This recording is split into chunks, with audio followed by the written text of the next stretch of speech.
Nádia, é, pode ficar à vontade. Acho que a maioria aqui da turma já lhe conhece. Você tem aí uma experiência, vasta experiência como pregoeira. Você não é mais pregoeira, não é isso? Não, eu não estou mais atuando. Na verdade, o que a gente sempre fala, Thiago, é que uma vez pregoeiro você nunca deixa de ser, né? Mas eu não estou atuando no momento. Perfeito. Mas tem capacitado aí pregoeiros por todo o Brasil, né? Pregoeiros e agentes de contratação. E aí eu já aproveito para convidar o pessoal, quem quiser participar de uma formação presencial, a Nádia vai estar aqui conosco em Fortaleza para uma capacitação presencial em maio, Eu acho que é maio, acho que é maio. maio, isso. A gente vai começar já a divulgação nessa semana ou na próxima. A gente já vai começar a divulgar e tenho certeza que vai ser um sucesso. Nádia, seja bem-vinda para o nosso Elencos Atualiza, o nosso programa de capacitação continuada, e deixo você à vontade aí para fazer sua apresentação. Maravilha, Thiago. Eu vou compartilhar a tela com vocês aqui. Eu fiz uma breve apresentação, mas mais vou conversar com vocês do que de fato apresentar isso em slide. Mas de todo modo, eu vou compartilhar. Deixa eu só compartilhar a tela primeiro. Meus amigos, primeiro quero agradecer a presença de todos e o convite também do professor Tiago, falar de licitações, em especial do pregão, para mim, eu tenho um carinho muito grande, porque como o Tiago bem falou, eu atuei como pregoeira por muitos anos e hoje eu desvinculei da administração pública porque eu não estava mais dando conta, né, entre dividir o meu tempo como pregoeira e também com as capacitações. Eu tenho, de fato, rodado o Brasil com cursos de formação de agentes de contratação, pregoeiros, principalmente com operacionalização das licitações eletrônicas, porque quer queira, quer não, hoje nós temos, né, a Lei 14.133, ela impõe que nós façamos os procedimentos de forma eletrônica.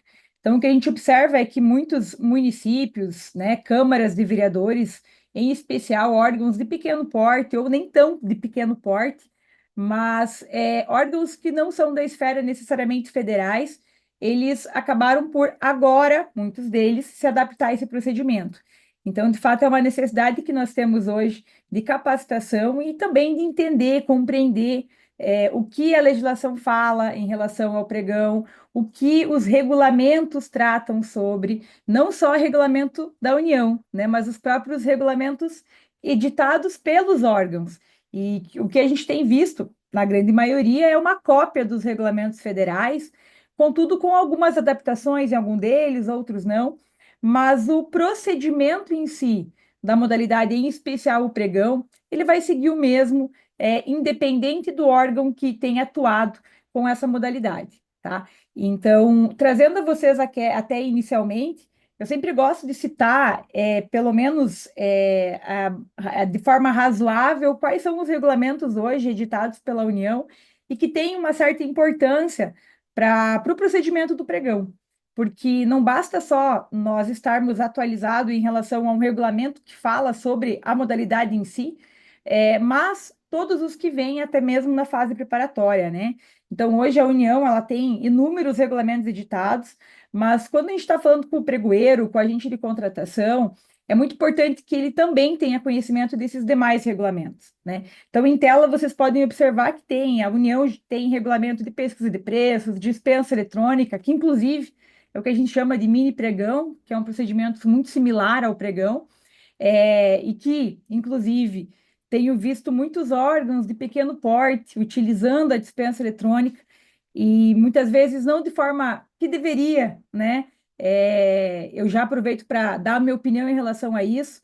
Eu vejo que a dispensa eletrônica é um procedimento que é regulamentado pela União, que é para os órgãos da União e que não necessariamente o município precisa utilizar ou uma Câmara de Vereadores, né? Obviamente que se for a opção do gestor, nada o impede de o fazer, mas o que a gente tem visto é que pequenos órgãos, pequenas câmaras de vereadores têm se adaptado à dispensa eletrônica e têm prejudicado muitas contratações, né? Mas, obviamente, isso tem que ser analisado caso a caso, órgão a órgão. Mas, de todo modo, hoje a dispensa eletrônica, como eu disse, está um procedimento muito similar e é regulamentado pela IN 67/2021.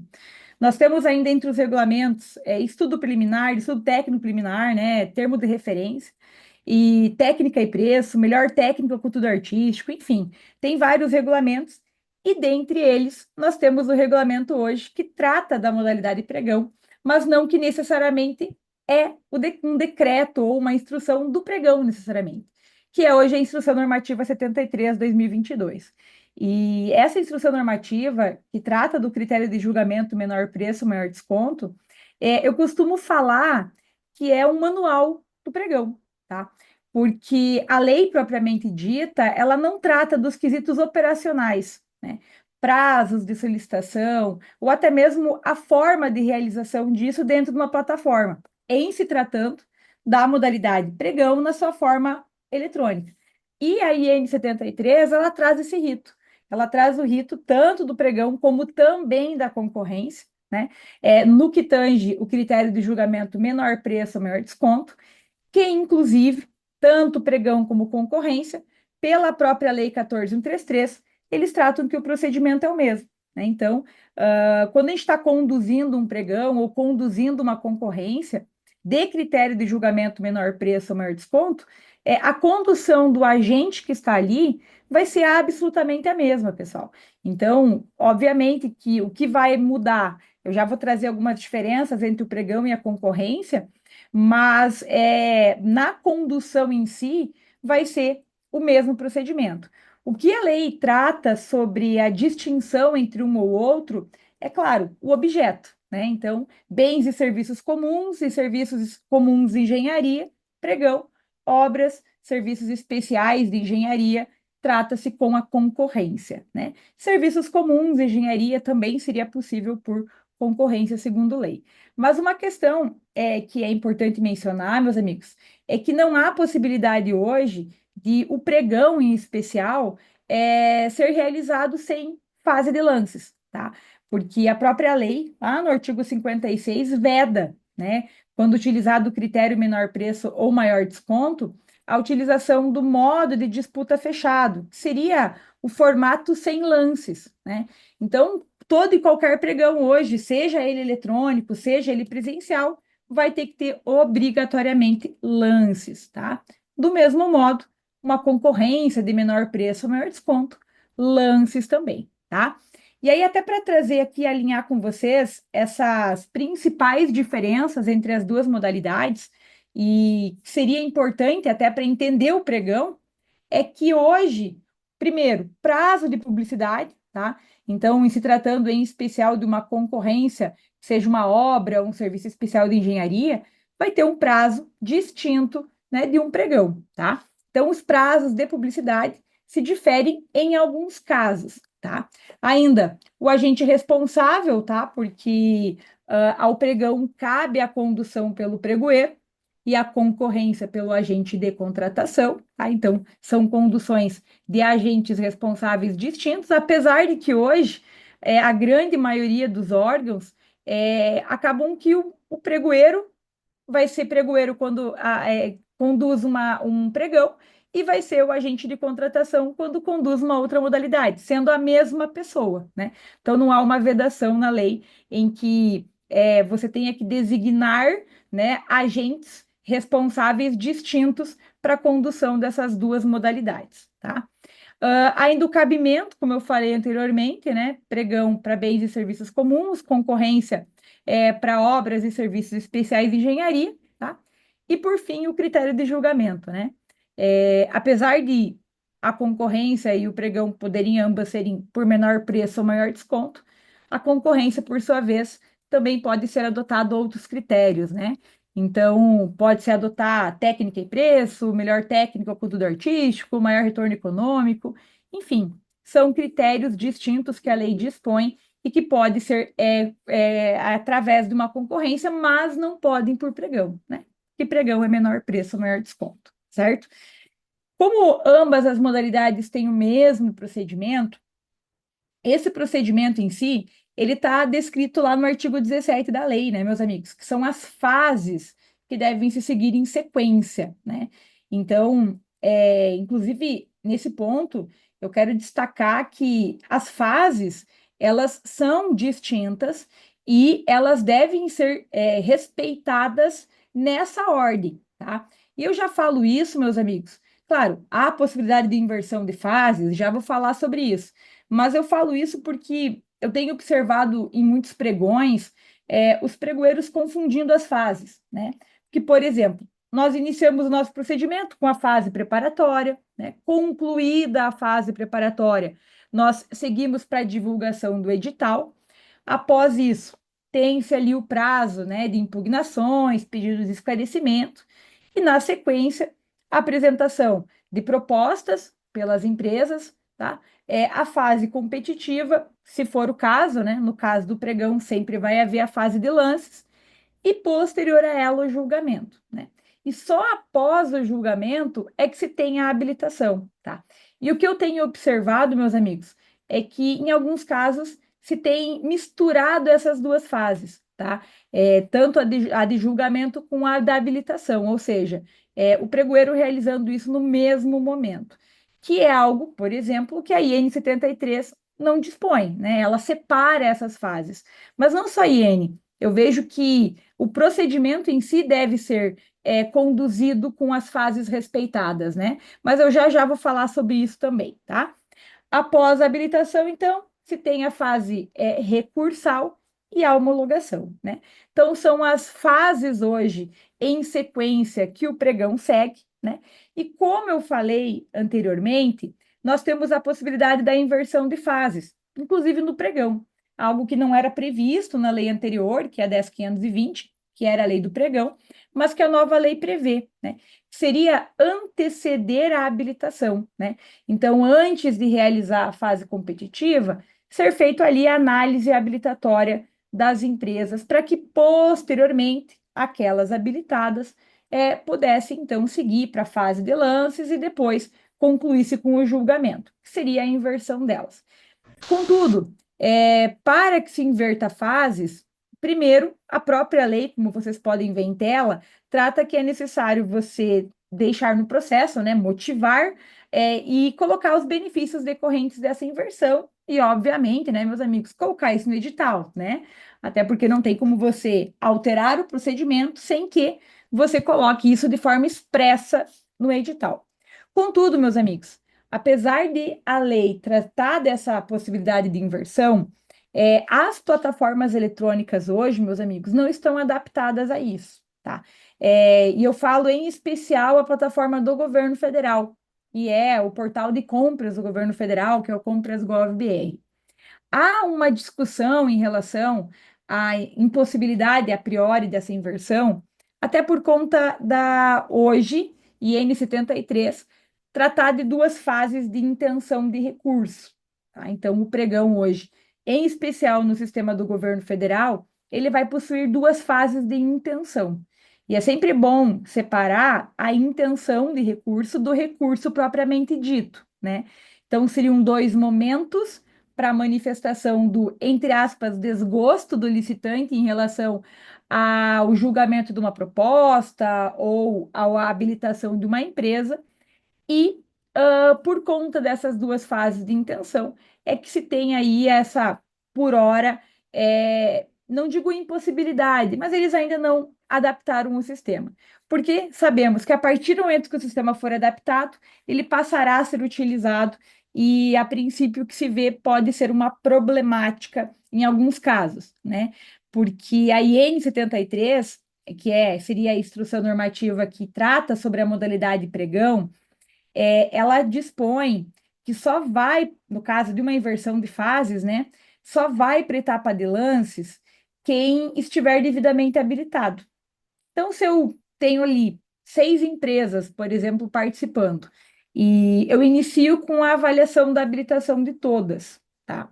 Iniciando a avaliação dessa habilitação, eu tenho, posterior a isso, meus amigos, o envio das empresas para a fase de lances apenas daquelas que estiverem devidamente habilitadas. Então, eventualmente, dessas 6 empresas, eu poderia inabilitar duas, por exemplo. Claro, desde que elas não cumprissem com o disposto ali no edital e seus anexos, né?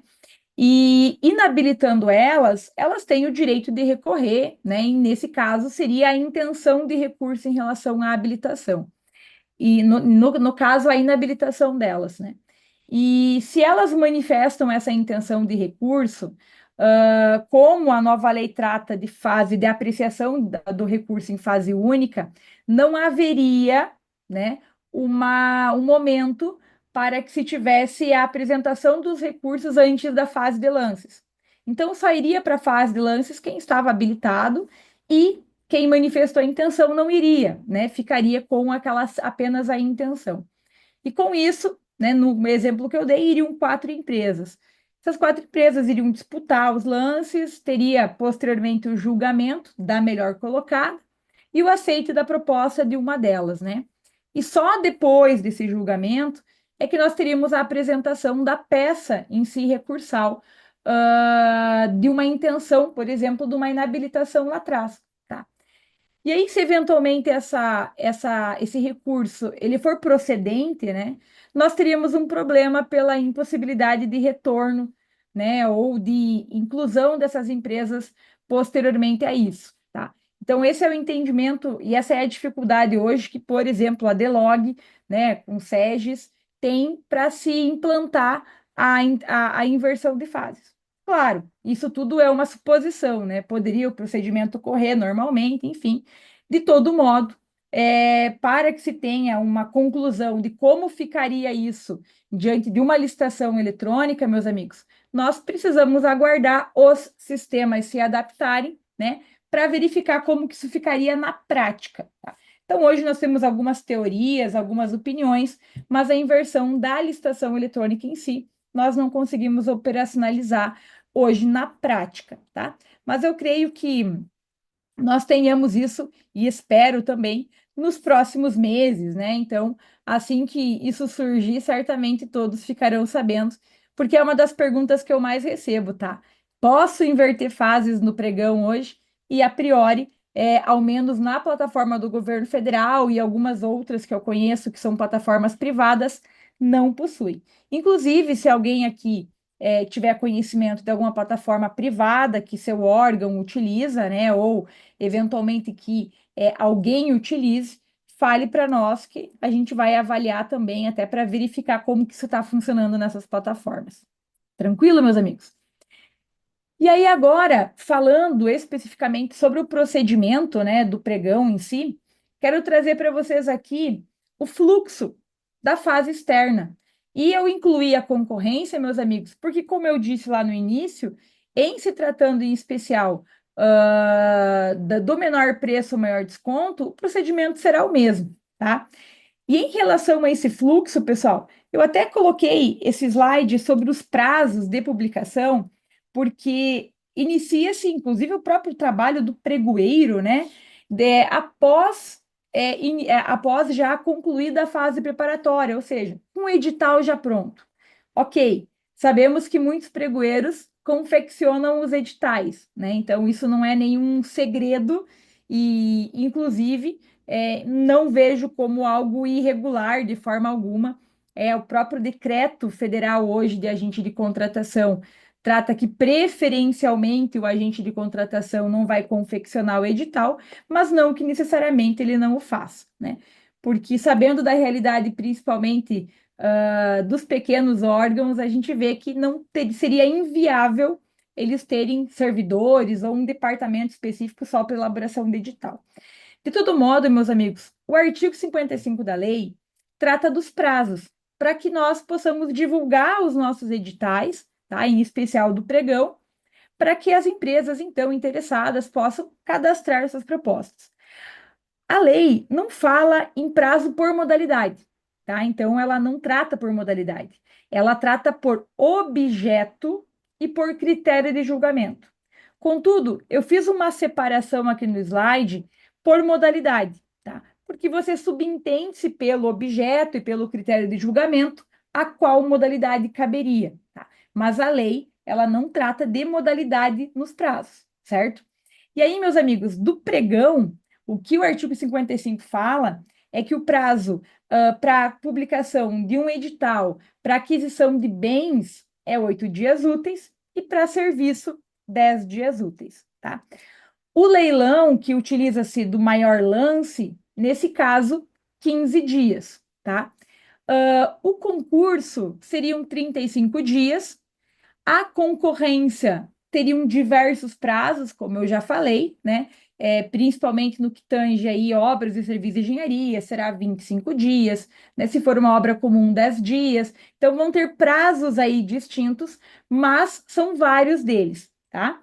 E o diálogo competitivo, que também é uma modalidade, que inclusive está em consulta pública, né? Para que seja aí adaptada à regulamentação. Contudo, ela está ali 25 dias úteis para manifestação de interesse e 60 dias para a proposta, tá? Então, aqui é um resumo mesmo dos principais prazos para que a gente possa entrar agora no fluxo do pregão, meus amigos. Porque em se tratando desse fluxo do pregão, eu vou trazer nesse slide, pessoal, todo o procedimento para vocês do pregão e as suas particularidades, tá?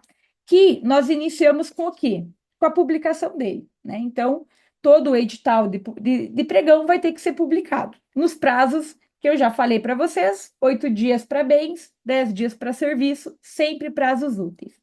E aí, meus amigos, ao publicar esse edital, nós temos, então, a possibilidade, nós não, né? As empresas interessadas ou qualquer cidadão interessado, ele pode questionar, né? Então, ele pode encaminhar um pedido de esclarecimento, ele pode encaminhar uma impugnação. Isso está lá no artigo 164 da lei, né? Sendo que o prazo para isso, para questionamento, é 3 dias úteis antes da abertura do certame. E essas impugnações de esclarecimento, meus amigos, após a resposta delas pela administração, que vai ser ali pelo agente, nesse caso, o pregoeiro, que pode solicitar subsídios jurídicos, técnicos, de quem elaborou a fase preparatória, para auxiliar nas respostas, né? O prazo que eles possuem, que o agente possui, seriam 3 dias úteis após o recebimento, tá? Contudo, o próprio artigo 64 da lei limita a resposta a um dia útil anterior à abertura, tá? Então, tem que tomar atenção, cuidado em relação a isso. E, por exemplo, o sistema do governo federal, se o pregoeiro for tentar publicar uma impugnação ou um esclarecimento com a sua devida resposta no portal no dia da licitação, ele não consegue. O sistema barra, porque o limite dele é um dia útil antes dessa abertura, tá? Então tem que tomar cuidado, e o que a gente sempre fala é: receber um pedido de esclarecimento ou uma impugnação, né? A qual você tem dúvidas, inclusive, sobre a legalidade do teu processo, sobre a continuidade do mesmo naqueles moldes. Se for o caso, meus amigos, suspende. Apesar de uma impugnação, por exemplo, não ter efeito suspensivo, pode-se ter a necessidade dessa suspensão para, de fato, correta análise e eventual alteração, né, do próprio instrumento e republicação dele, se for o caso. Porque, inclusive, havendo a necessidade de uma modificação do instrumento, tá? O artigo 55 da lei fala: deve ser republicado, meus amigos. Inclusive, o prazo, ser feito a recontagem do prazo original e a publicação nos mesmos meios dos atos originais, tá? Então, essa questão de modificação teve, inclusive, aqui no Paraná, agora, se eu não me engano, foi em janeiro, uma pregoeira que foi multada, meus amigos, porque ela modificou o edital e, por pressão de gestores, não fez a republicação, né? Então, ela modificou o edital e manteve a mesma data, né? Então, naquele caso especificamente, a assessoria jurídica orientou que não alteraria a substância da proposta, porque estava retirando um requisito técnico, né? E, obviamente, que isso altera o edital, meus amigos. Altera, aliás, a formulação da proposta pelas empresas. Porque a partir do momento que você retira uma exigência técnica, tá? Você pode, inclusive, ampliar a competitividade. Então, cabe essa republicação para que a transparência do seu processo ocorra, né? A publicidade, aliás, e se eventualmente uma empresa que anteriormente havia visualizado o edital não poderia participar, quem sabe agora ela pode, né? Então, havendo essa modificação, face a republicação, tá? E aí, meus amigos, passado essa questão de eventuais questionamentos e até modificações, nós temos o cadastro da proposta pelos interessados, tá? Então, as empresas interessadas, elas cadastram essa proposta num sistema, que vai ser até aquela data e hora. Geralmente, os sistemas, eles limitam a 1 minuto antes da abertura. Então, por exemplo, se a sessão pública vai começar às 9 horas da manhã, a empresa vai ser possível que ela inclua uma proposta até às 8 horas e 59 minutos, tá? Então, geralmente, as plataformas são assim adequadas, até 1 minutinho antes, tá?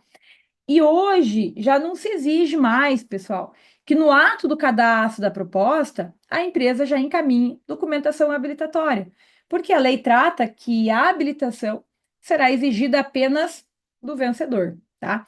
Então, para usuários e plataforma do governo federal, por exemplo, as empresas mantêm o cadastro delas no SICAF, né? E, inclusive, o SICAF vai ser um ambiente consultado posteriormente pelo próprio pregoeiro, né, para que ele avalie se os requisitos habilitatórios exigidos em edital já estão de forma suficiente no SICAF.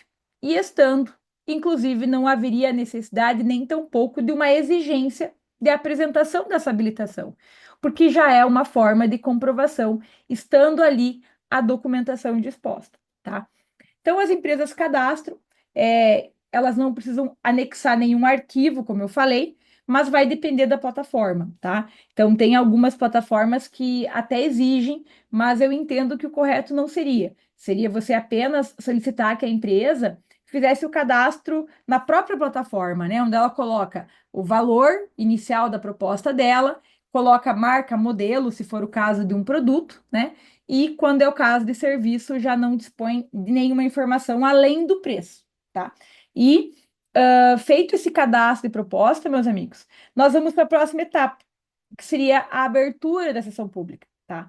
Então, o pregoeiro, na data e hora agendado para aquela licitação, ele vai precisar estar presente na sessão pública, né? Até já me questionaram, Nádia, o pregoeiro precisa estar on, né, na sessão, pessoal? É claro que sim, né, meus amigos? Porque durante a fase de lances, pode haver, inclusive, um erro de digitação de um lance, né? Apesar de que hoje a plataforma do governo federal, a título de curiosidade, para quem não conhece, quando o licitante manda um lance lá e ele manda um lance errado, é possível que o próprio licitante faça a exclusão do lance dele, tá? Mas ele só pode fazer isso uma vez no item, tá? Então, e tem um intervalo de 15 segundos, pessoal. Deu o lance, 15 segundos ele vai ter para excluir o próprio lance. Passou disso, não consegue mais. Aí, o pregoeiro conseguiria, tá?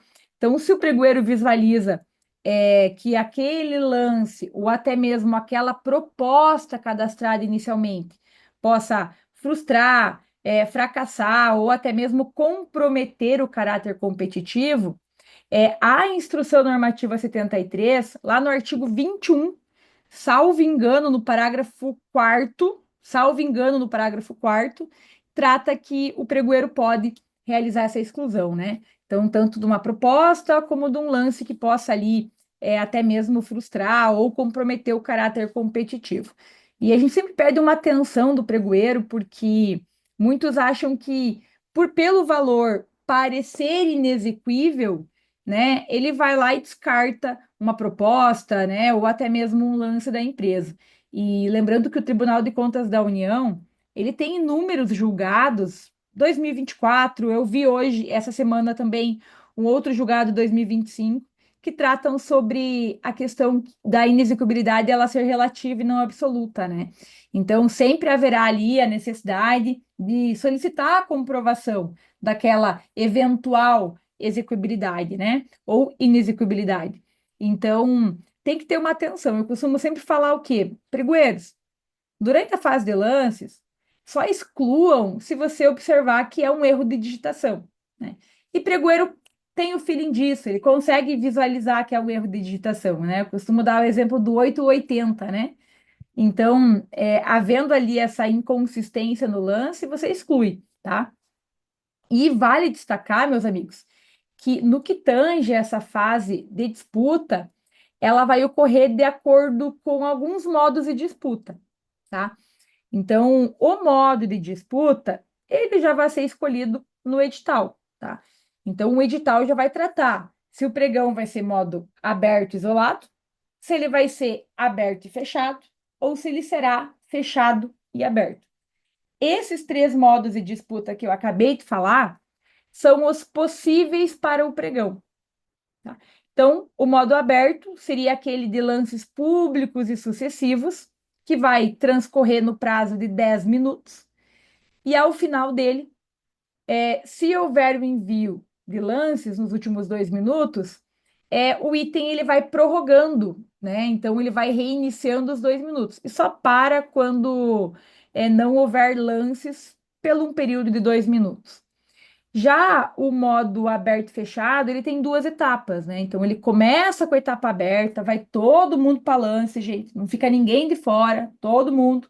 15 minutos de lances públicos e sucessivos.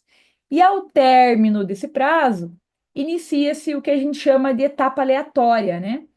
Que pode chegar até 10 minutos, para que posteriormente nós tenhamos a chegada da etapa fechada, né?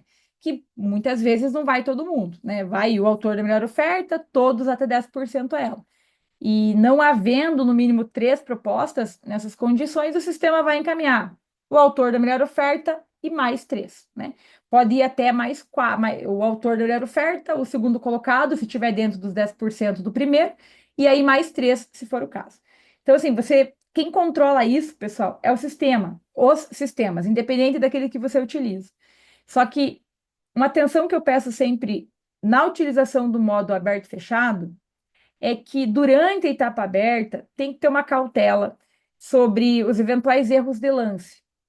Se tiver um erro de lance absurdo, isso pode prejudicar as empresas que vão para a etapa fechada, tá? Então, porque é um erro, um lance errado, né, pode ser o balizador para encaminhamento, para envio das demais empresas para a etapa fechada. Então, o modo aberto ele é o mais simples. Eu costumo falar que é o que menos dá problema, né?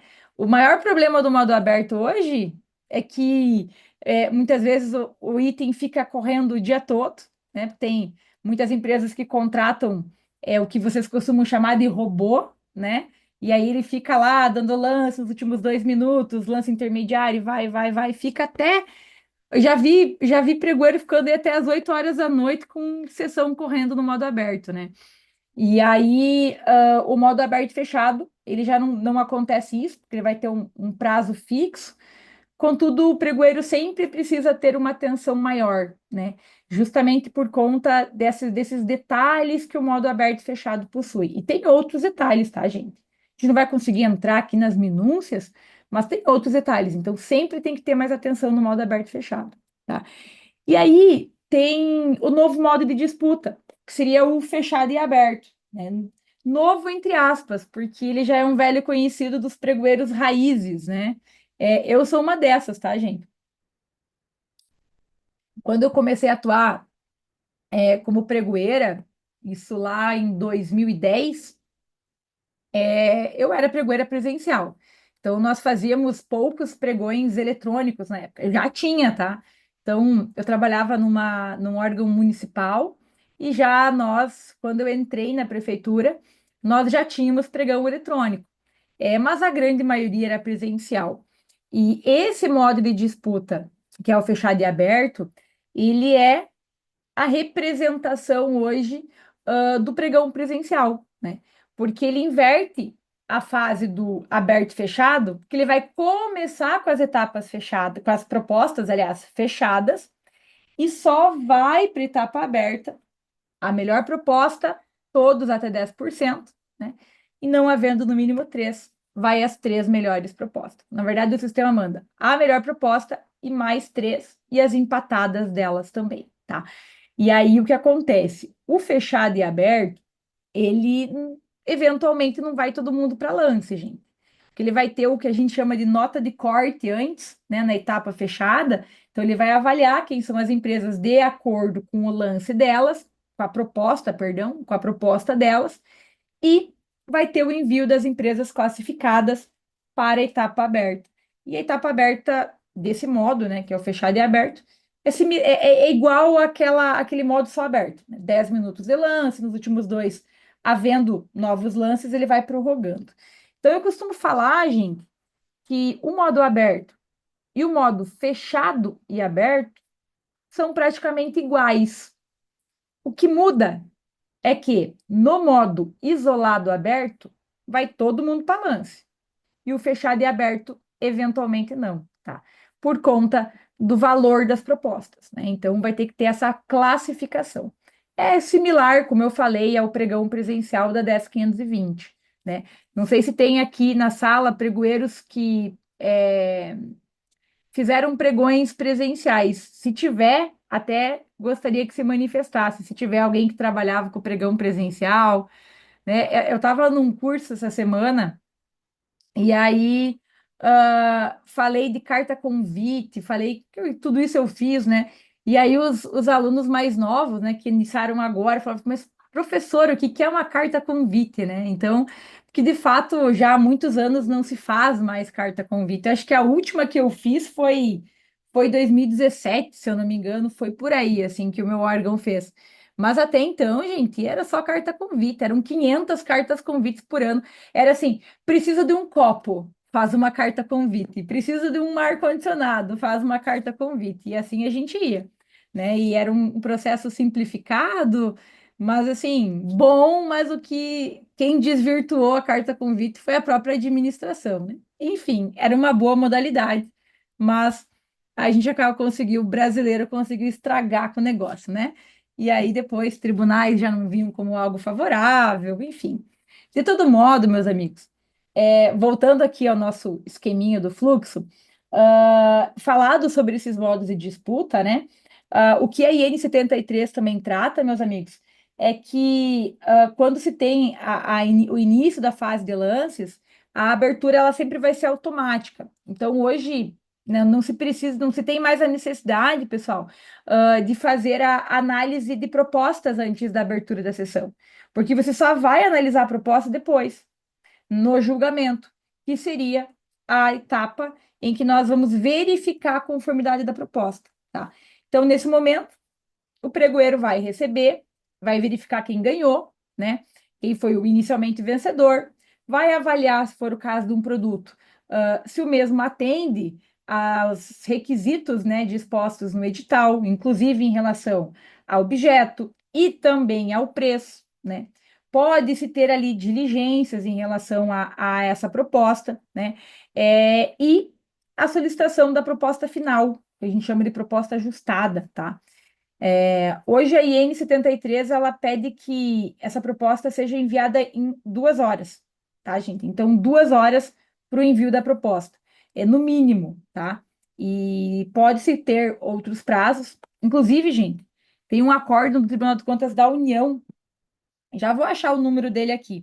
É um acórdão recente, inclusive, que trata sobre a necessidade de observância aos prazos, tá, pessoal, de solicitação de anexo, porque muita gente acha que tudo é 2 horas. Então, fazer uma concorrência, né, com uma planilha gigante, com necessidade de disposição de insumos e etc., e eu vou dar 2 horas para a empresa encaminhar. Não, gente, tem que ser analisado caso a caso, né, e já disposto em edital um prazo maior para envio dessa proposta, tá? Então tem que ser analisado. Eu já acho aqui o acórdão, se não achar no final, eu acho e mando para vocês. Espera aí, que eu acho que é essa aqui, ó. Acórdão 1795/2024, pessoal, do TCU plenário, tá? Então o TCU considerou que não era razoável o prazo de 2 horas para ajuste de proposta, em razão da complexidade em relação àquele objeto, né? Então, nesse caso aqui, o tribunal julgou porque era necessário que em 2 horas a empresa fizesse o ajuste de 151 itens e 471 insumos, né? Então, em 2 horas, isso seria inviável, tá? Então, já tem que ser analisado anteriormente. E, amigos, durante esse julgamento, né, também pode-se haver uma negociação, se for o caso, né? Pode-se haver a necessidade de avaliar a execuibilidade de uma proposta, tá? Então, como dito, a inexecuibilidade ela é sempre relativa e não absoluta, tá? E ao final, pessoal, analisou-se a proposta, se aceita. Ao aceitar a proposta, se tem uma intenção de recurso.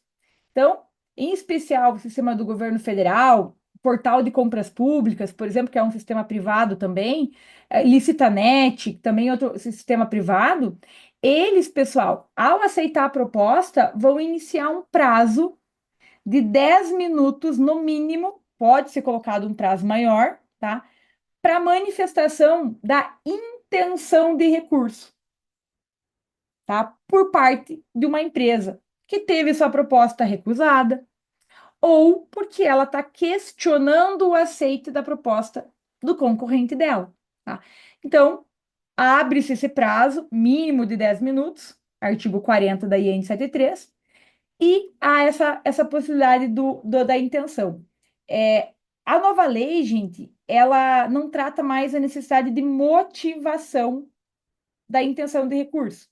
Então, por exemplo, no governo federal, o sistema, aparece uma telinha, pessoal, em que o licitante aperta nela um botãozinho. O botão é só, ele seleciona assim, ó, desejo entrar com intenção, desejo manifestar a minha intenção de recorrer em relação ao julgamento, né? Inclusive, ele é um botão tão simples que, sem mentira, tem acontecido muito da empresa ganhar, ela vai lá e manifesta intenção sobre ela mesma, né? Porque ela vê o botão, ela fala, não vou correr o risco aqui, vou clicar nele, né? Então, é claro que é por despreparo, desconhecimento, por vezes, né, da utilização, mas tem acontecido, gente, tá? E aí é um procedimento de solicitar que ele peça desistência depois, enfim. Mas tem acontecido, porque é um procedimento simplificado, essa solicitação da intenção, né, do recurso. De todo modo, após o julgamento, se parte para a habilitação, que seria a próxima fase, tá? E, né? Nádia, me Oi, desculpe, eu tô no celular, eu imagina. não achei a mãozinha, posso interromper para fazer uma pergunta? Claro, pode sim. É, na verdade, aproveitar para fazer duas. Já que você está entre uma fase e outra, antes de chegar na habilitação, você acha que o pregoeiro deve sempre negociar preço? Não. Pregoeiro não tem que negociar preço, na minha opinião, sempre, tá? A própria lei, ela trata, Bruna, que a administração poderá negociar condições mais vantajosas. Então, eu Isso. vejo que a negociação, ela tem que ser analisada. Por vezes, já se teve uma disputa de lances tão acirrada que, poxa, o pregoeiro faz mais isso para cumprir protocolo do que para, de fato, ter uma redução de preço, sabe, Bruna? Quase pedindo que não baixe, porque sabe que não vai ser viável. Exatamente. Não, e tem casos piores. Muitas vezes já tem um indício de inexecuibilidade e o pregoeiro vai lá para cumprir protocolo e pede ainda para o licitante reduzir. Segundos depois, ele vai lá e pede para ele comprovar a execuibilidade, né? E Então, olha que situação. Então, isso tem que ser analisado caso a caso. Sabe o que que é interessante, Bruno e pessoal? Que a negociação, porque ele assim, a negociação é uma arte, eu costumo falar, né? O pregoeiro ele tem que conhecer do objeto, ele tem que saber qual é o valor do último contrato, quem foi a empresa que ganhou o último contrato, né, o ato de registro de preços que seja, os valores que são aplicados naquele objeto especificamente em licitações anteriores pela administração. E hoje, pessoal, vocês têm uma ferramenta maravilhosa, que não está pronta ainda 100%, né? Mas é o PNCP. E lá no campo de contratos, se vocês colocam o CNPJ da empresa, vocês conseguem ver até contratos que ela já tem com a administração, né? E isso tudo vocês podem usar até mesmo para uma negociação de preços, né? Eu já vi casos, por exemplo, de alguns objetos de empresas ganharem com valor numa prefeitura, num órgão, e num órgão de 50 quilômetros de distância, o mesmo produto com valor completamente diferente, produtos com a mesma forma de entrega, com a mesma, assim, similares, entendeu? Então, isso são ferramentas que o pregoeiro deve utilizar para eventualmente negociar. Porque o que a gente vê o pregoeiro vai lá e fala, e aí, licitante, pode reduzir? Qual que é a resposta dele? Ah, pregoeiro, tô no osso, né? Paulista no fala, meu limite? Tá no limite. É, Exato. eu já consegui uma boa negociação porque eu observei que dentro dos atestados que a Uhum. empresa tinha, até vendo a nota fiscal, ela tinha, era um de trator. Então, eu economizei milhões, porque estava R$ 20.000 da unidade, o preço mais barato. Ela tinha acabado de vender, era o mesmo equipamento. Não, exatamente, Bruna. É nesse sentido que a negociação ela tem que ser algo interessante, né? Quando você avalia o que está sendo, inclusive a forma como aquela empresa ou as empresas têm vendido isso para outras administrações e também para o setor privado em alguns casos, né? E aí você, com base nisso, faz. Mas a lei propriamente dita, Bruna, ela não trata dessa obrigatoriedade. E aí muitos falam, ah, Nádia, mas tem julgados do Tribunal de Contas que tratam que é um poder-dever. Só que são julgados que tratavam das leis anteriores. Hum. Inclusive, o decreto 10.024 anterior, não sei se vocês lembram, de pregão eletrônico, estava lá, não vou lembrar agora, porque eu já esqueci dos artigos, acho que é artigo 26, se eu não me engano, do decreto 10.024, ele falava que o pregoeiro deverá encaminhar uma contraproposta. Vocês lembram disso? Então ele tinha lá um deverá e não era nem negociar, era uma Essa é a contraproposta. proposta. Exatamente. Então o que que nós fazíamos? A grande maioria não mandava contraproposta, mas seguia o deverá. Então eu vejo que tem que ser analisado. É, mas o que a gente percebe, apesar de falar isso, eu sei que o pregoeiro tem medo, né? Eu sei porque eu fui, né? Sou, e eu também fui alguém que sempre teve muito receio em, por exemplo, aceitar um produto com valor, eventualmente com sobrepreço, né? E então essa cautela tem que ter, mas não que seja um ato obrigatório por lei, tá? Mas avalie caso a caso, e eu vejo que é interessante sim, sempre a tentativa, né? Mas não. E lembrando que se a empresa está dentro do estimado, não tenho que obrigá-la a reduzir. Contudo, se você chegar com provas de que ela pode, né, até por outros contratos, reduzir o preço, ela já vai, como você bem falou, Bruna, você conseguiu descontos de milhões, porque você chegou com o quê? Com uma nota fiscal, você chegou com um documento que comprovava a possibilidade dela reduzir o preço, né? Então, isso já faz toda a diferença. Ok, obrigada. Tinha alguma outra pergunta ou era essa mesmo? Era se você tinha um modo de disputa favorito. Olha, eu vou falar para você que o meu favorito era o modo aberto e fechado, mas ultimamente está sendo aberto. Porque Pela lá a gente costuma verdade, muito só o aberto. Fiz quase nenhum em outra modalidade. Aí, os órgãos costumam casar com o modo de disputa, eu sei disso. é, Casa, só faz aberto, só aberto e fechado. E eu vejo que, assim, tem que ser ponderado pelo objeto, né? Por exemplo, a minha prática, eu gostava de usar aberto e fechado para licitações, principalmente cessão de mão de obra, locações, objetos mais complexos, onde eu sabia que era um mundo muito competitivo e que as empresas costumavam mergulhar muito o preço. Tá? E que eu chamo de empresa emocionada, né? Elas se emocionam tanto que adora só apertar ganha do o quinto para botão. cima. Os primeiros já vão ser desclassificados, você já sabe.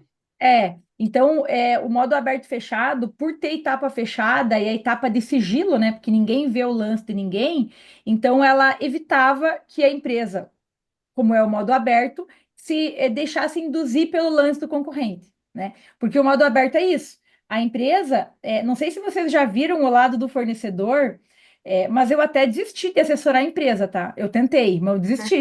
Não dá, não dá, porque eles não têm mínimo. Empresa responsável tem, mas os demais não. Então é aquela coisa, mas eu posso diminuir mais R$ 10, mais 5, mais um, né? E quando vê, já superou tudo que poderia, e aí depois, não posso mais, daí vai pedir desistência, né? Então, tem umas questões que o modo aberto, por vezes, pode ocasionar. Mas, Bruna, eu vejo que você tem que analisar caso a caso. E analisar como que foi o teu mercado, no caso, as empresas participantes na licitação anterior com aquele modo de disputa, tá? E teve um relatório da CGU, não sei se vocês tiveram conhecimento, mas o modo aberto e fechado foi aquele que obteve-se ali um desconto favorável, né? Então, mas assim, eu vejo que vai depender muito de cada órgão. Não é o relatório da CGU não retrata uma realidade a nível nacional, assim. Então, é só casar com o modo de disputa não é legal, mas ter o seu preferido faz parte. Tá ok. Pessoal, para nós darmos sequência após o julgamento, né? Nós temos a etapa de habilitação. Então, a Lei 14.133, ela trata lá no artigo 62 a 70, quais serão os requisitos de habilitação a serem analisados, que seriam a habilitação jurídica, né, qualificação técnica e econômico-financeira, e também a regularidade fiscal, social e trabalhista, tá? Em se tratando de licitações realizadas pelo plataforma do governo federal, a IN 73 pede que vocês avaliem o SICAF, né? Só que, mesmo para quem não utiliza a plataforma do governo federal, pessoal, vocês podem aderir ao SICAF. Então, o SICAF ele pode ser utilizado só para fins habilitatórios, porque já é uma ferramenta que nós temos para manutenção da habilitação das empresas, né? Então, hoje, poxa, a gente tem que simplificar, né? Se o contrato social da empresa está lá, se as certidões estão lá, né? Se eventualmente o balanço patrimonial está lá, para que ficar exigindo tudo isso, né? Então, hoje tem que simplificar. E o SICAF, ele vem para isso, né? Só que ele ainda precisa passar por adaptações, tá, gente? Tem um projeto de lei, inclusive, 2022, que é para transformar o SICAF no registro cadastral, tá? Então, é para a gente aproveitar a base de dados e tudo mais do SICAF, dar uma melhorada até para atender a lei, né, no artigo 87, que fala de registro cadastral, e ser adaptado para o registro cadastral, tá? De todo modo, hoje, o SICAF, é bom mencionar que ele é um ambiente que não é público, tá? Então, sempre que o pregoeiro validar documentos, principalmente documento jurídico, técnico, econômico-financeiro, que não são de visualizações públicas por qualquer meio, se ele validar do SICAF, tá, e não pedir na plataforma, ele vai ter que dar publicidade aos demais, porque o SICAF só quem acessa ele, os níveis, porque o SICAF tem vários níveis de cadastramento, né? Só quem acessa os níveis é o pregoeiro. Então, eu, como empresa, Nádia, não consigo visualizar a documentação que está lá, por exemplo, da empresa Elencos do Thiago, entendeu? Não consigo visualizar. Só quem consegue é a Bruna, que é a pregoeira, entendeu? Então, tem que dar essa publicidade, né? Ou pedir gentilmente para que as empresas anexem junto à plataforma, no momento ali da habilitação, porque aí isso vai dar a transparência, né, e da documentação que se deve, até porque se eu estou concorrendo numa licitação com o Thiago e ele é declarado vencedor, eu quero ver a documentação do Thiago, né? Então, imagina uma licitação, inclusive, de alta complexidade, alto valor, né?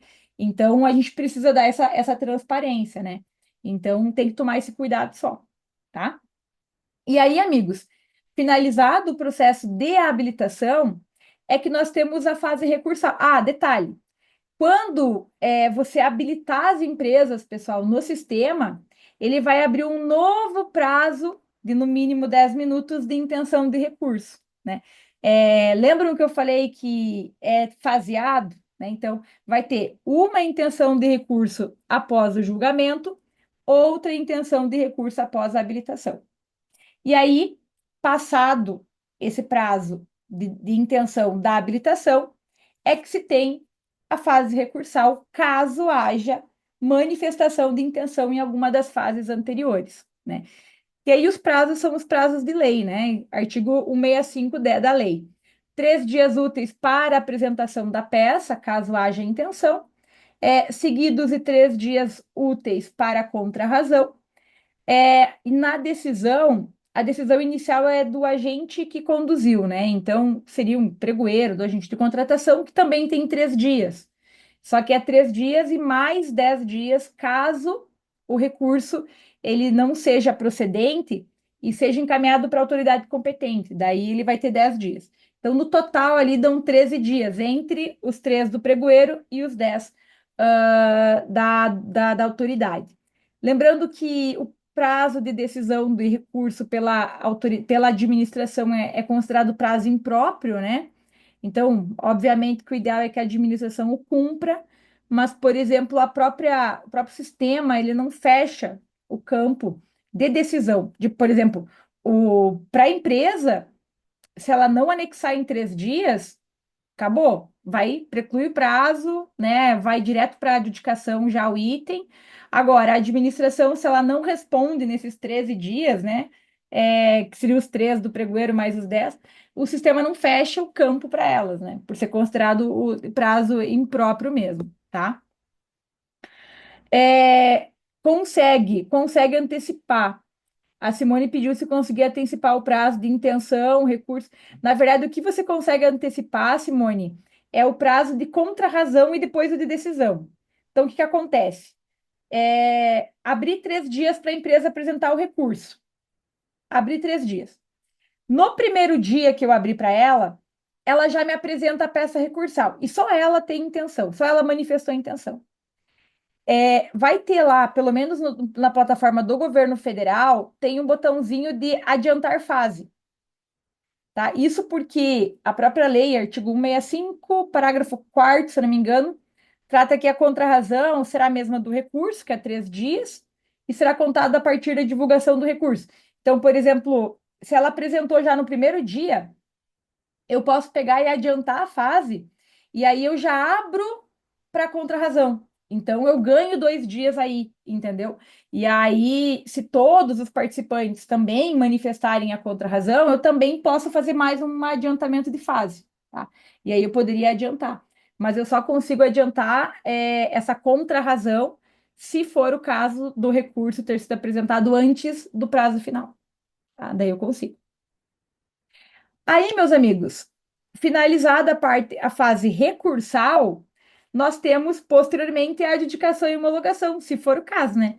Que a gente encaminha para a autoridade competente, depois de exauridos os recursos administrativos, e ela vai falar assim: olha, eu vou avaliar aqui, ela pode decidir por anular contendo ali uma ilegalidade insanável, ela pode revogar por conveniência e oportunidade, ela pode devolver para vocês, pessoal, para o saneamento de alguma questão que não está clara, ou ela pode adjudicar e homologar, que é o que a gente espera, né? E adjudicado essa licitação, pessoal, nós encaminhamos para a parte final, que seria a convocação para a contratação, né? Dentro do prazo ali determinado em edital, né? Geralmente é 5 dias para o contrato, né? Então aí você encaminha para a contratação e, inclusive, havendo a recusa, né, da assinatura do contrato ou retirada de instrumento equivalente, o artigo 90 da lei traz uma faculdade para a administração de convocação dos remanescentes. Mas é bom até mencionar que é facultativo. Poderia a administração, no ato de uma recusa da assinatura, falar, vou fazer outra licitação, né? Só que nunca compensa, né, gente? Porque, imagine, olha tudo que você passou. E olha que eu nem falei da fase preparatória, né? Então, eu entendo que tentar aproveitar esse processo, aliás, com a convocação de remanescentes, seria o ideal para a administração, até para evitar custas processuais além daquilo que deveria, né? Mas, em alguns casos, não vai ter essa possibilidade de remanescentes, mas é possível, tá? A lei no artigo 90, pessoal, fala dessa convocação de remanescentes, tá? E aí tem algumas possibilidades, né? Primeiro você convoca para ver se a empresa cumpre com o valor do primeiro, não cumprindo, o segundo caso seria uma negociação, e o terceiro seria, caso não havendo uma negociação e não nenhuma aceitando o preço do primeiro, poderia adjudicar no valor do último lance dela, né? Mais uma observação, né? Tem que avaliar a validade da proposta das empresas também para tudo isso, tá? E se estiver dentro do prazo da validade, pelo menos no valor do último lance dela, ela estaria obrigada ali a cumprir, né? E já não estando dentro da validade, ela já estaria isenta de qualquer eventual penalidade aplicada pela recusa de aceite, tá? E, obviamente, que o fluxo todo, eu resumi ele aqui, pessoal. Eu sempre gosto de trabalhar com esse fluxo, porque a gente consegue ter o início e o fim, entre aspas, do procedimento, né? Do pregão em especial. Mas nós temos algumas outras questões que poderiam ser abordadas, obviamente, aqui. Mas a ideia foi trazer para vocês esse procedimento do pregão de uma forma simplificada, para que entendam o fluxo do processo, né? E tenham aí essas questões mais minuciosas sobre o assunto, tá? E é isso, se alguém tiver alguma pergunta que queira fazer, meus amigos, eu estou à disposição. Tiago, se quiser falar alguma coisa também, tô por aqui. Tá, Eu eu tenho estava aqui. acompanhando aqui o chat, vendo se alguém tinha mais alguma dúvida. Ó, quem foi que levantou a mão? O usuário do Zoom levantou a mão. Pode ficar à vontade. Usuário, não está aparecendo o nome aqui. Ei, professor Tiago, é a Fátima. Ah, É é que a eu tô vendo o Fá. celular. Professora Nádia, eu estou com uma dúvida, não sei se eu vou sair fora do tema, talvez consiga me ajudar. Me fale aqui, no pregão eletrônico, né, pelo sistema do Compras Gov, o GovBR, sistema de rede de preço, eu consigo aplicar a reserva de cota para MPE ou não? O sistema não é possível. Fátima, você consegue aplicar reserva de cota para MEPP sim, tá? Só que no caso da plataforma do governo federal, você precisa cadastrar dois itens na IRP, porque todo o registro de preços ele vai ter a IRP que antecede a publicação do teu edital, né? Que seria a abertura ali dos 8 dias, inclusive quando divulgada a IRP, para eventuais participantes ou dispensada essa divulgação conforme lei. E aí, lá na IRP, Fátima, vai ter a possibilidade de você cadastrar dois itens. E aí você cadastraria um item destinado à cota reservada, até 25%, e outro item destinado à ampla concorrência, tá? Então, seria possível sim, tá? É aplicável 100%. Ocorre que, como a IRP que tem no sistema, ela não tem isso de forma automatizada, muitos pregoeiros não sabem da funcionalidade e não aplicam, né? E justificam que não tem e tudo mais. Mas é 100% aplicável, tá? E não há nenhum problema. A questão é, o sistema está passando por uma adaptação, então a gente vai ter algumas atualizações em 2025 ainda, e uma delas prevê a ter ali, de forma automatizada, a cota reservada para MEIPP, né? Até para quem não sabe entender, quando a licitação ela é tradicional, o sistema deixa automatizar. Então, você cadastra um único item, coloca o quantitativo. Se você seleciona, lá no caso é o tipo 3, né, que é para cota reservada, ele abre dois campos para colocar o quantitativo, para ampla e para cota. E aí o sistema automaticamente cria dois itens. Diferente da IRP, do registro de preços, que aí teria que criar dois itens aí. Aí, nesse caso, Nádia, por exemplo, eu estou no pregão, né? Vou operacionar pregão. Aí eu vou puxar a IRP. Aí, nesse caso, vem como um item comum e eu vou editar para que ele fique exclusivo, mas não pela questão de cota. E se Aí passar de 80 mil, eu também não consigo, né? Vai ter que ser É que daí, manual. é que daí um item você deixa tipo um, que é exclusivo, e outro item você deixa sem benefício, que é ampla concorrência. Entendeu? Porque você cadastrou dois, tá? E aí, desses dois itens, um fica tipo um exclusivo e outro fica ampla concorrência sem benefício. Entendeu? Aí você arruma isso lá no divulgação de compras, tá, Bruna? Lá na frente. Porque na IRP você só cadastra eles, puxa para o divulgação e lá você coloca esse tipo de benefício. O que acontece é que se o item de cota for superior a 80 mil, o sistema não vai deixar colocar tipo um. Aí você tem duas opções. Uma delas seria limitar o item de cota a 80 mil. Então, porque a lei complementar fala que a cota é até 25%, não que ela seja obrigatoriamente exatamente 25%. A lei complementar fala isso, a 123. Ou a segunda opção seria você deixar ambos os itens sem benefício e deixar claro no edital que o item X lá, né, o número dele, é para participação exclusiva, tá? Pode uma ampla concorrência cadastrar proposta, uma grande porte, aliás? Pode, o sistema permitiria nesse caso, né?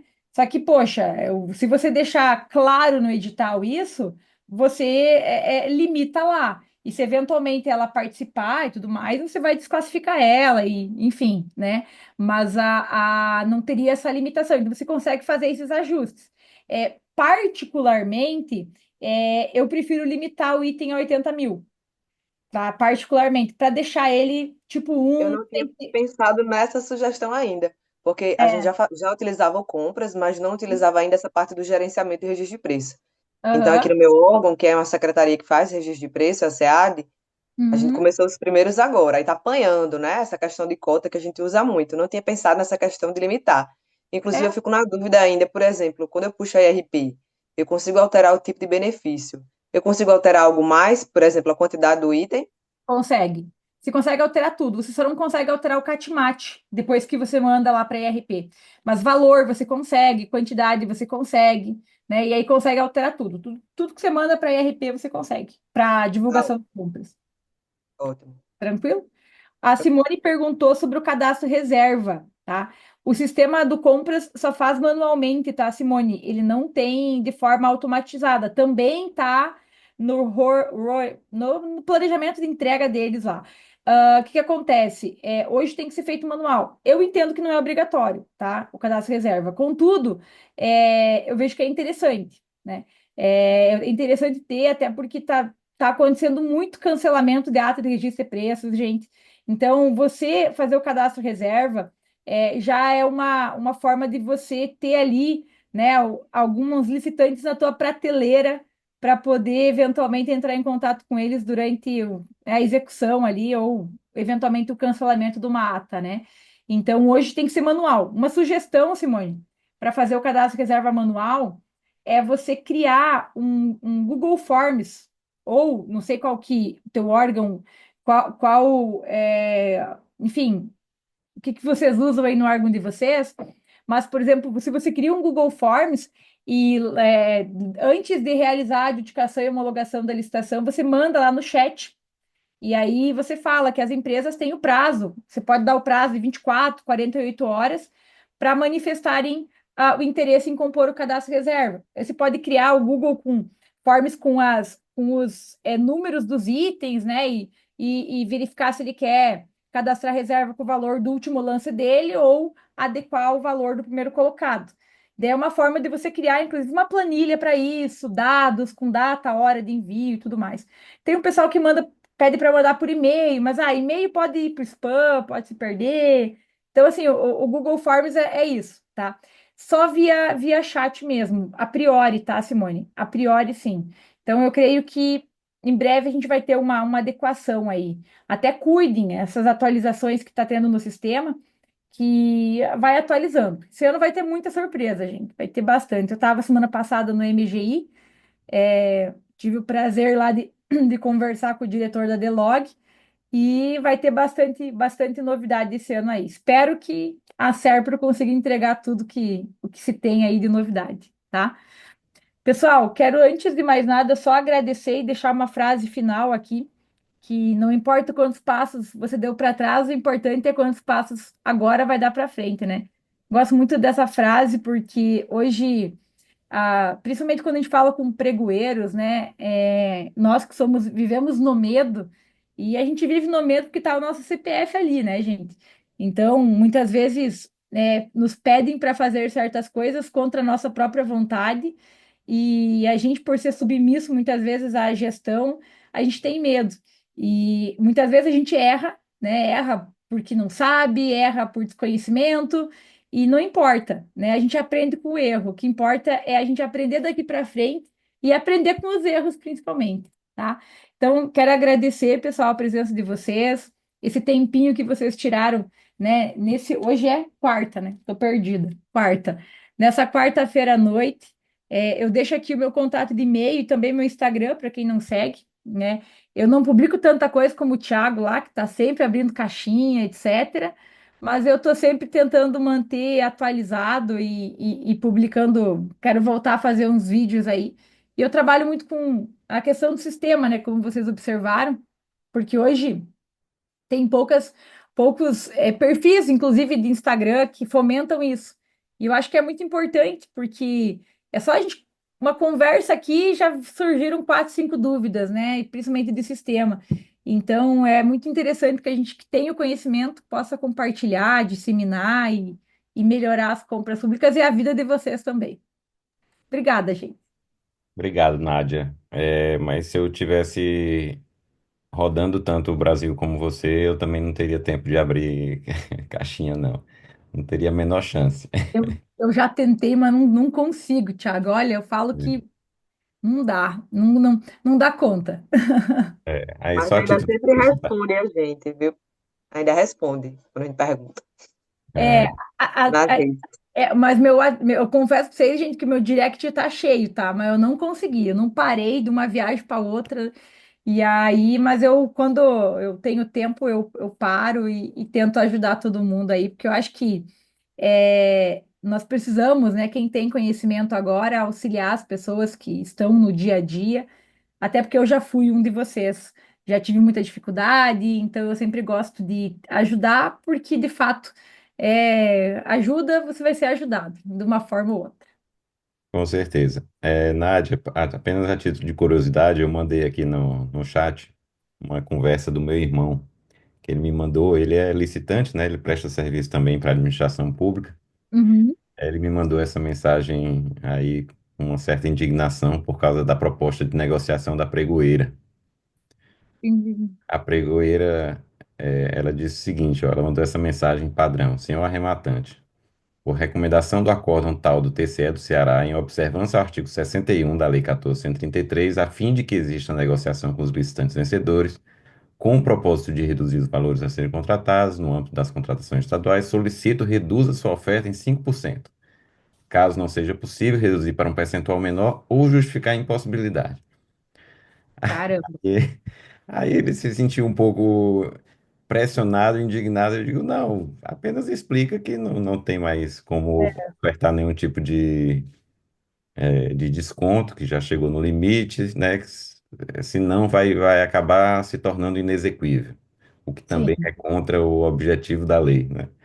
é, Enfim, mas eu fico pensando, porque isso para um licitante que não tem, obviamente, não são todos que têm o conhecimento de toda essa discussão, acaba sendo realmente uma pressão. Ele sim. fica ali instigado a dar alguma coisa, a fornecer alguma coisa, e ainda com certo receio, né? Mencionando aqui acordo do TCE. Eu não conheci esse acórdão, não, porque tem, claro, é aquela coisa, né? O pessoal manda o acórdão, né, a gente vai olhar na íntegra, não é nem. O acórdão provavelmente é só repetindo que recomendando negociar. Mas eu vejo que é o medo do servidor, viu, Thiago? Eu vejo que ele tem muito Eu medo. entendo. É, mas pelo menos ela não está obrigando ele a reduzir, de tal modo que se não o reduzir, ele vai ser desclassificado, né? Porque eu já Não, vi aí seria o casos cúmulo. assim, né? Não, aí seria o Mas eu cúmulo. já vi. Então, o que você não pode é obrigar o licitante. Se está dentro do limite, justificou, mas é complicado, complicado. Tá ótimo. Nádia, eu sei que você ainda tem um compromisso hoje. Tenho um Então, compromisso. Já estão me esperando ali fora. pronto. Pois então, muito obrigado mais uma vez. Obrigado a todos pela Nada, presença. A gente teve um número excelente hoje, claro, pela, a ilustríssima que imagino. está presente hoje.